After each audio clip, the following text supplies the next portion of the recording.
Hello, lovely people. Oh, I'm very excited about this one. We're getting our groove on because quite a few people in the group and just clients I've had, and I'm sure it's true for Ellie as well. They often talking about dancing and how it becomes this thing. Like when we stop drinking, we're like, oh God, how do I dance? I mean, for so many people, you'll hear people say, oh, I definitely couldn't dance until I've had a few drinks or whatever, until they're like pissed. They're not on the dance floor, right? The old classic wedding dance floor's empty, isn't it? And a couple of kids up there letting it go.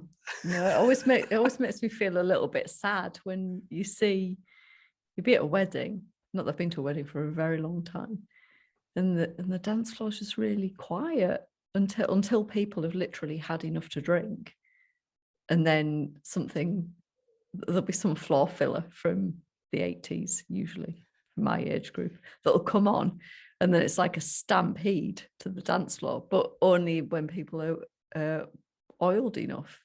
And then, yeah, sorry. And you think like, what are we there for? We're celebrating like this amazing thing, this amazing coming together, the beauty of love and connection, and we don't feel free enough to be able to celebrate that with movement because we're so caught up in what we look like. And then you get that weird, I don't know if you've ever had that weird thing where you look at a bunch of really pissed people with a bunch of kids and you're like, hang on a minute, that's weird as well. What's going on here? Like, that's a strange thing we've just accepted as normal, right? Anyway, that's for another day. But yeah, and that's the thing, is that we know when we're a kid, we know how to dance. Like, even, we were having a chat and looking at, even when we're like in the womb, we're like, it's helping with neurogenesis and literally growing our brains. Music is like beneficial from, before we're even out here in the outside, right? And it's we just know how to do it. You could take a little kid and put music on. They're like, you see all these videos on social media of these like 1 and 2 year old kids just like giving it some, like it's hilarious. And then we get insecure thinking and naturally like our sense of self starts building. We get self-conscious, and then we start to rely on drugs or alcohol, whatever it is, to like release that part of us so we don't feel those inhibitions anymore. But movement's built into the system. So for millennia, we've been doing this, right? Like in cultures all around the world, we've been, stamping around the fire, like running through the forest, doing all this kind of movement that's so natural that we're really disconnected from it. So it really is a part of who we are.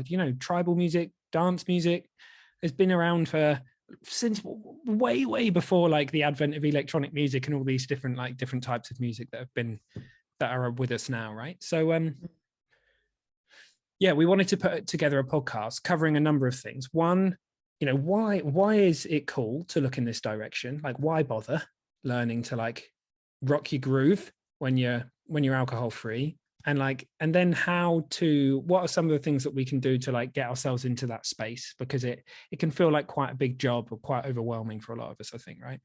Mm-hmm. Yeah. And as we were saying, you only have to look at kids to see what's available. So when I take the kids down to the caravan, and they have the entertainment on of an evening, and we go down there, and the dance floor in the early part of the evening is just full of kids expressing themselves, and it is the most beautiful, joyous part of the time that we're there, because you've just got all ages. I mean, like toddlers, tiny, wobbly toddlers, and then older kids getting into, their early teens, and then the teenagers are sat glued to their phones somewhere else. But you've got this classic, just a bunch of all different ages, genders, and they're just expressing themselves, and they don't care what they look like. They're just feeling whatever the music is that's on. They're feeling it. And they all look so different, and they're happy, and they are reaping many benefits, I'm sure, of the movement and allowing the energy to flow as it needs to flow. And that's where it's like, so the interesting thing is that there'll be like what they call like party dances, And like, does anybody remember do you remember Superman, or are you too young for that as well? Do I remember Superman? Of course.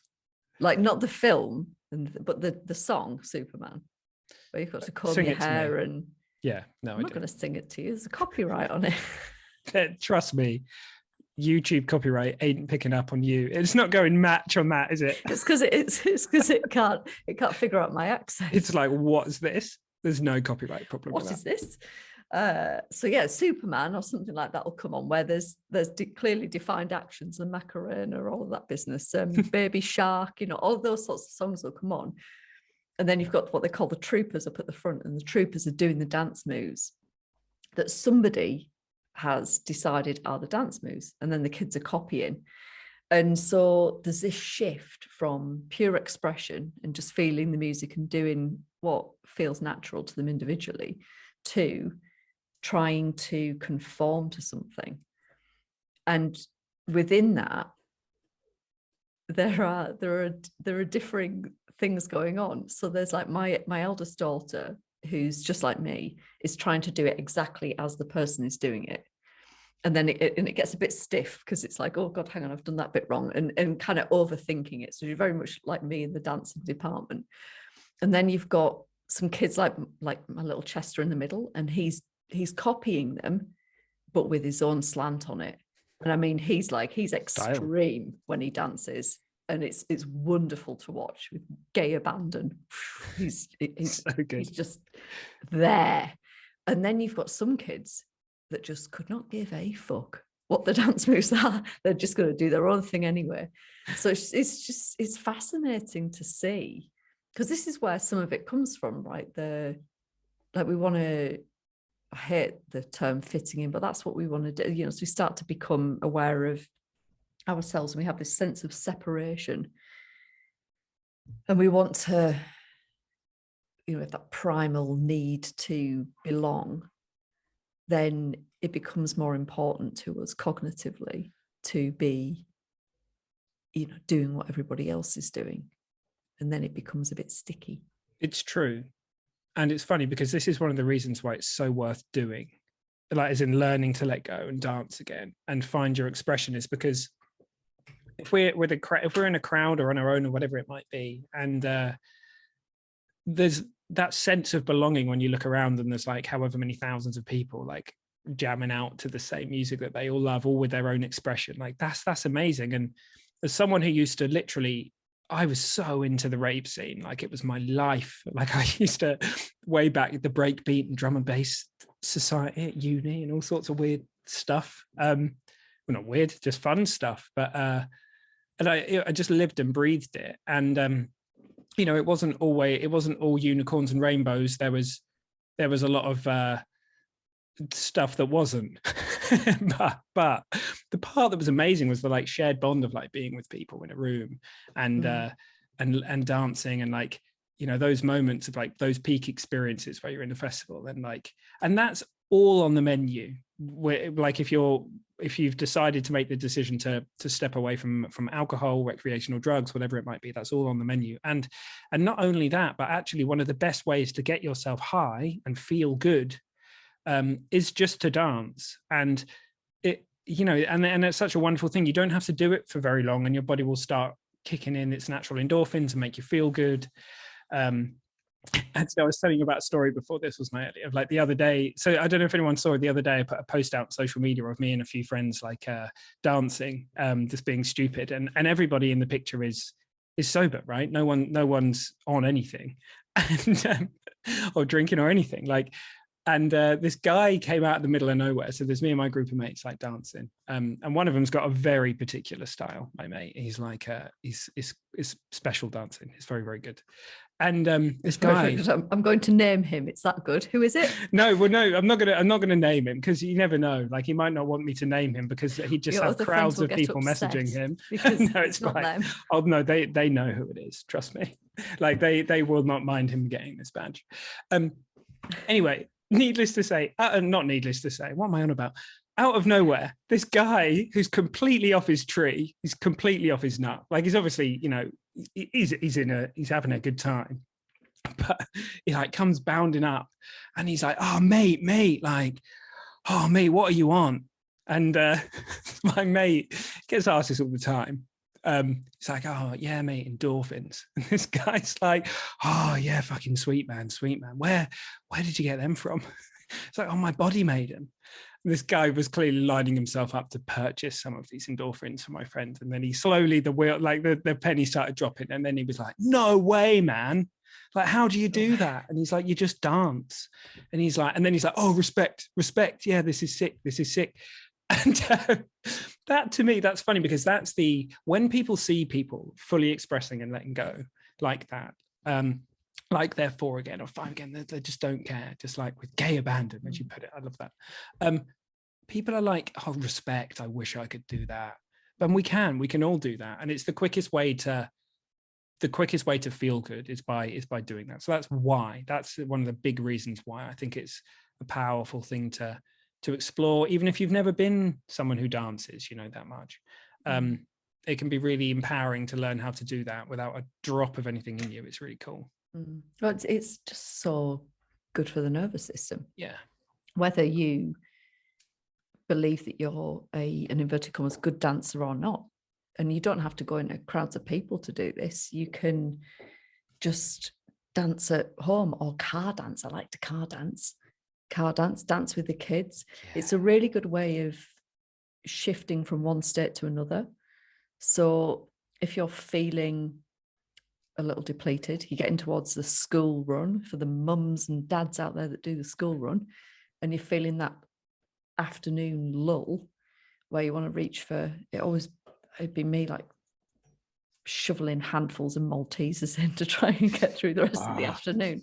So instead of shoveling in handfuls of Maltesers and yards of Toblerone, instead crank up the volume on something like 90s floor fillers are good. So, and there's a big shout out to Megan Brooks. So one of my clients who was also, there's a couple of episodes from Megan that you might want to go back and listen to. Yeah, they were great. So she talked actually specifically about this, how it was a big part of her, I was going to say recovery then, but like I don't mean it to sound like this. I don't mean it as in necessarily as in the the sense of the word as like this major, but it was part of her healing. But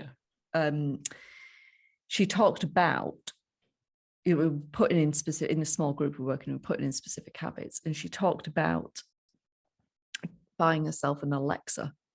So in her kitchen, she could ask Alexa to throw on something from the 90s, and then she'd just set about dancing to it, and it was invigorating and brought about so much joy and took her back to a really wonderful point in her life where there was so much meaning in those songs, and it was just really wonderful to hear her talk about it, but not just in a transient way. It wasn't just in the moment that she felt good. There was the halo effect of introducing a practice like that, because we think about practices like meditation or sitting down to do or lying down to do breathwork practice, or going and doing an exercise class, or getting on your Peloton or going swimming or whatever.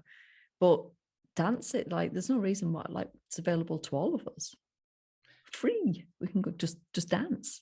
Dance. And it really does bring so much. I used to get called the wobbly head guy, because I always find it's funny, because when I was raving and on all sorts of stuff, I'd be wobbling my head around, because it encouraging a nice feeling, but it worked regardless, it just works. If you're in a crowd and you're moving in the right way and you've got your eyes closed and you're just there with the music, it doesn't take long for you to start to feel that kind of bubble up. Now it's interesting, because so my mate, who's got the outrageously cool dance moves, he's people say to him, well, how do you do that then, man? How do you release it? He's well, basically you dance like a nutter for 20 minutes. And they're yeah, but he's no, yeah, but it's you might get some feelings in there. There might be an initial kind of feeling of self-consciousness, perhaps when we first start doing this, right? But after like 15 minutes of moving and being with the music, like then bang, you just enter like an altered state and you feel really empowered and really different. And what's really funny is that we get really, really self-conscious about this stuff. But one of the greatest places, we're going to talk about a few different ways you can like awaken this part of you that likes to move. But know that in a crowd of people who've had a few drinks, if you're there letting go, they are not looking at you. Like, you know what it's like? They're just there, like doing their thing, like probably in their head to some extent. Most people will either assume that you're just there having fun. It won't even occur to them that you're not drinking or any of that stuff. But if you don't feel like you're quite ready to like hit a music festival or go and do this, yeah, like there are things that you can do to learn to let go. And one of them, Ellie's already said, is basically just dancing on your own. Like when the like there's like they, you know, when people say dance like no one's watching, we'll dance with no one watching to start with, right? In the morning, cup of coffee, put the music on, have a dance.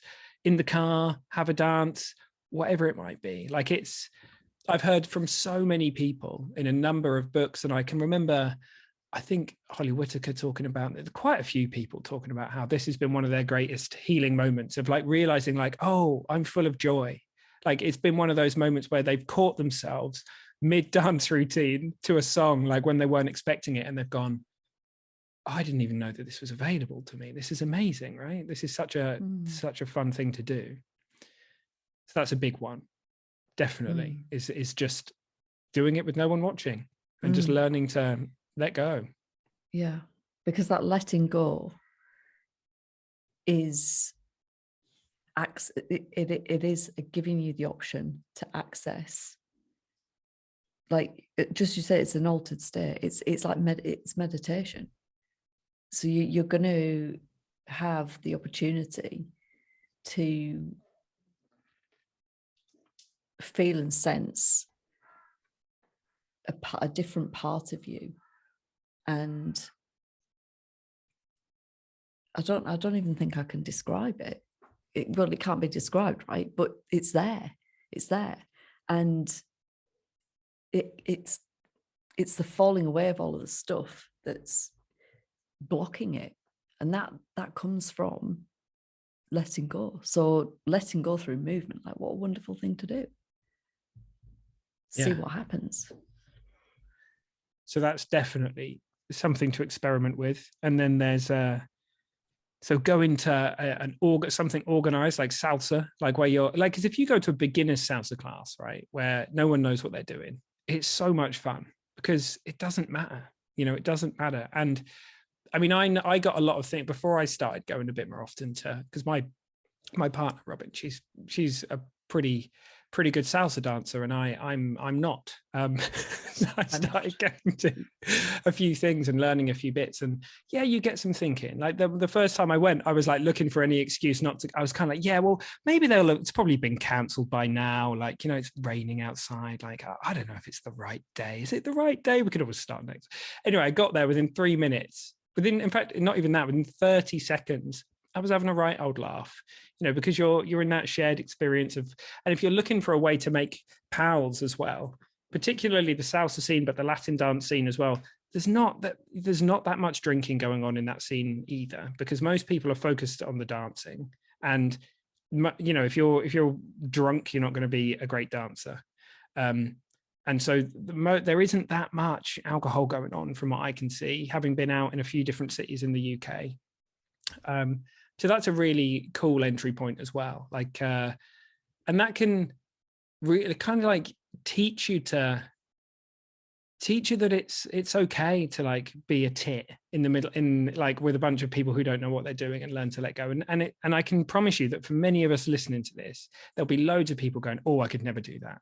But if you were to acknowledge those feelings and know that the worst thing you're going to get is some feelings, like the only thing that you're really worried about is that you might feel a bit embarrassed or a bit awkward or a bit of this or a bit of that. And that's just okay. Like you can handle that, like whatever that experience of getting there. There are so many people listening to this who would have a whale of a time in that environment. They just don't know that that's the case.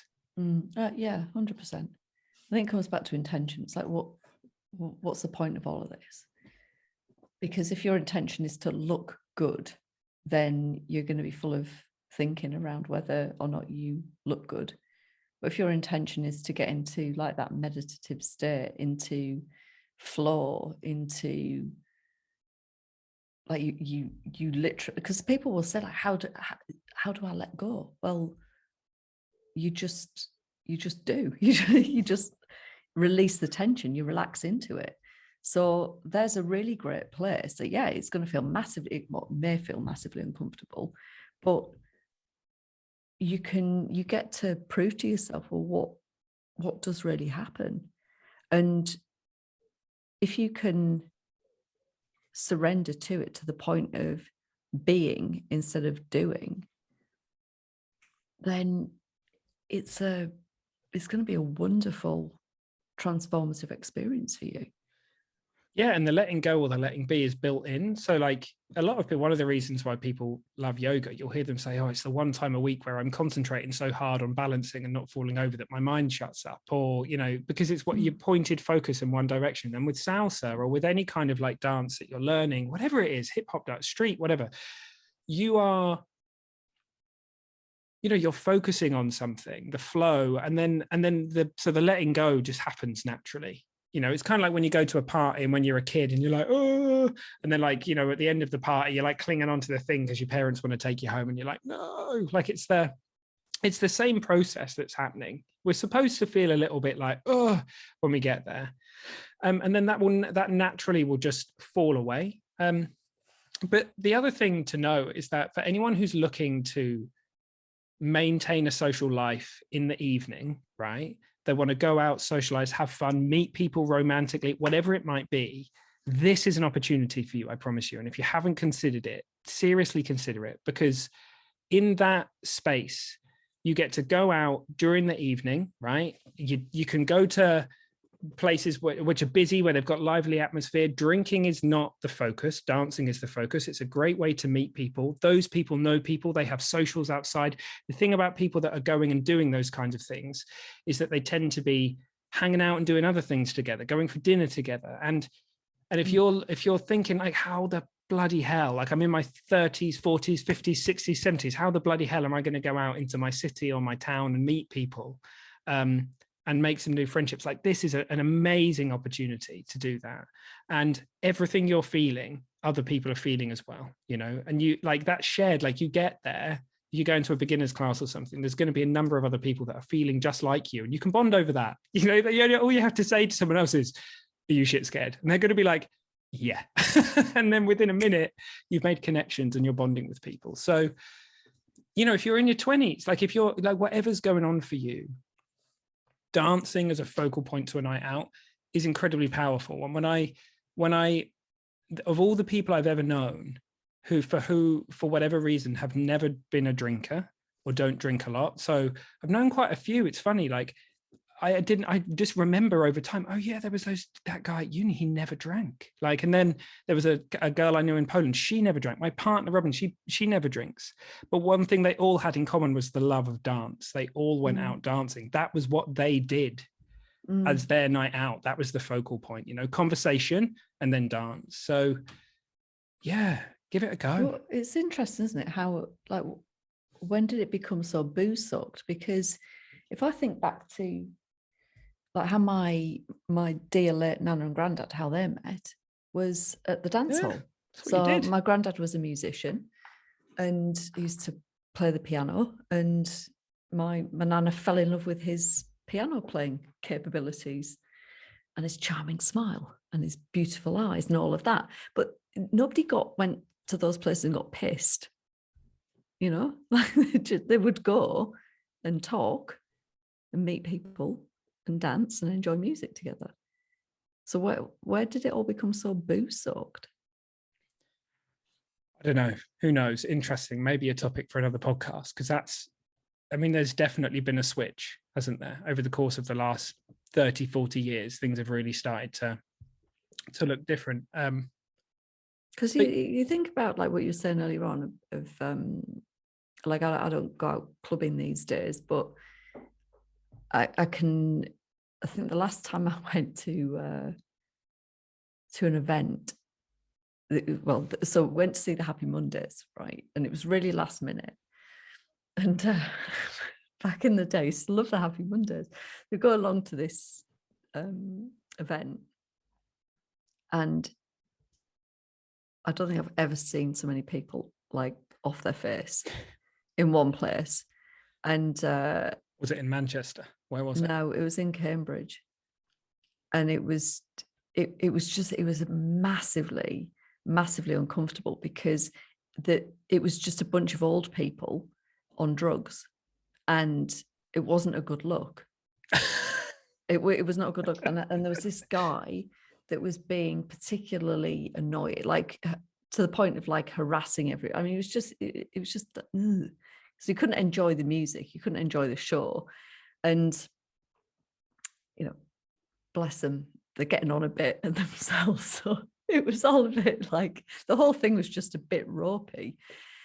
And I don't know. I don't think they've slowed down much either, though. I don't know. I can't speak for them. No, but it just looked like, oh, this is all just a bit sad and tired, and like it didn't have a happy Mondays feel about it. It wasn't like how I remembered it being. So that when you see people that are completely off their face, when you see people that are pissed and they're trying to dance / enjoy themselves, it's hugely messy. It's not attractive in any way. Well, no, I mean, drugs have a way of doing that to you, don't they? They definitely don't give you the dapper look, do they? If oh God, no. I mean, like everyone's like chewing their own face off. And, like it's just like I just remember standing there because I was probably the only person. I think I was still a drinker then, but I wasn't. I remember like I was definitely not pissed, and I was just like, oh, this is just all kinds of. So that's interesting. That's kind of what I'm pointing at. Is like, so I mean, I do still really love a festival. I pick and choose now. I tend to go to festivals that have a lot of yoga, plus a lot of music, plus a lot of transformational stuff going on. And I like, you couldn't pay me to go to Global Gathering, for example, like literally, like I just wouldn't. Someone could. I'm not going to go. But like a salsa music festival or whatever, I went to one the other week with Rob in Manchester. Like, there's a different vibe about them. Everyone's just high on on dancing and life, yeah. and there's a little bit of drinking going on, but it's not like that. It's not like it's not fueled in the same way. So I just wanted to offer that because I think often, you know, a lot of people, we're all about people perhaps this is like the really nice point to leave it on, is that everything we do is about making life bigger, not smaller. And if you're someone who feels like, I know that I don't want to meet raving or dancing or festivals in the way that I used to, but I do. I don't want to lose touch with that. I still want to go and do those things. This is my feeling on it. Well, that's about a few different things. It's about having the courage to say where you do want to go and where you don't want to go. Having the courage to know that you might get a bit of feeling as you're relearning to dance, but once you've got that feeling back, it's amazing, like how it can make you feel. And you're going to get those peak experiences just like you used to. And there's more opportunities out there than you know, in terms of, you know, different kinds of communities and dance communities and different festivals and opportunities. So get out there and give them a go, you know, go and get the data, go and find out what's real, because until you're there, you're going to have a lot of thinking about it. Yeah, absolutely. There's one last tip that I think might be helpful for people. And that's to try a silent disco. Oh yeah. Because they're, you know, you've got your earphones on and you're on different channels, right? So the DJ can be playing different things, or a number of DJs playing different things.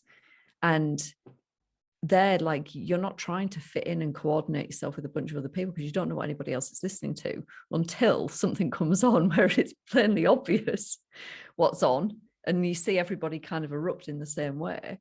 But isn't that wonderful that you've kind of got that connection? Like it's a subtle connection, isn't it? In a very different way. So that may be the thing to try out, is silent disco. Roller disco. You just made me think of. Yes. Oh, fucking hell, yeah. I used to love a roller disco. But it's funny, you know, those things that you think you've like, oh, I'm too old for that now. Like, oh, no. Someone had said about that was you. You'd posted, you said like ideas for my birthday team, and I nearly wrote underneath. I think I got distracted. Classic Sam, so I didn't. But I was going to be like, oh, I'm up for the like 13-year-old party these days. Like, I'm much more down with like you know, swimming, roller disco, Laser Quest, and like and Pizza Hut. 100%. Well, no, you joke, but yeah, I keep looking at bloody Laser Quest. They're on Great Yarmouth Seafront. I'm desperate to go in there and pummel all the kids because I get dragged to bloody the snails at Joyland. Although I do like the snails, good fun. The racing snails. No, not racing snails. Sitting in snails. I'll take you one day.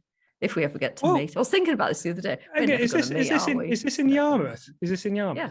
Well, that's like down the road from my mum and dad, isn't it? Exactly, and you never bothered to come and see me. I've told you we're going to meet up in the summer. In fact, we're gonna stop recording now. We're gonna put this time. Organise a date to meet on the snails. Yes. And have our picture taken by the man at the end. And dance with gay abandon. It's going to be awesome. Dance with gay abandon. Well, look, before we let this go, I do have one question for you. Go on then.